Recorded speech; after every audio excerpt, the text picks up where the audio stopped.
ಉಡುಪಿಯಿಂದ ಮಂಗಳೂರಿಗೆ ತನ್ನ ಸ್ನೇಹಿತ ವಿಡಿಯೋ ಸಂಪಾದಕನೊಂದಿಗೆ ಪ್ರಯಾಣಿಸುತ್ತಿದ್ದಾಗ ಬೆಳ್ಮನ್ ಬಳಿ ನಡೆದ ಕಾರು ಅಪಘಾತದಲ್ಲಿ ಛಾಯಾಗ್ರಾಹಕ ಡಿಜೆ ಮೆರ್ವಿನ್ ಮೆಂಡೋನ್ಸಾ ದುರಂತ ಸಾವನ್ನಪ್ಪಿದ್ದಾರೆ.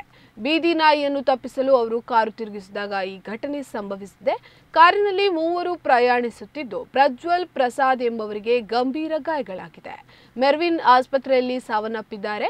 ಎಪಿಡಿ ಮ್ಯೂಸಿಕ್ಗಾಗಿ ಸ್ವತಃ ನಿರ್ಮಿಸಿ ಚಿತ್ರೀಕರಿಸಿದ ತಮ್ಮ ಹೊಸ ಹಾಡು ನಿನ್ನೆಯಷ್ಟೇ ಯೂಟ್ಯೂಬ್ನಲ್ಲಿ ಬಿಡುಗಡೆಯಾಗಿತ್ತು. ಅವರು ಛಾಯಾಗ್ರಾಹಕರಾಗಿ ಹಲವಾರು ಕೊಂಕಣಿ ಮತ್ತು ತುಳು ಚಲನಚಿತ್ರ ಯೋಜನೆಗಳಲ್ಲಿಯೂ ಕೆಲಸ ಮಾಡಿದ್ದಾರೆ.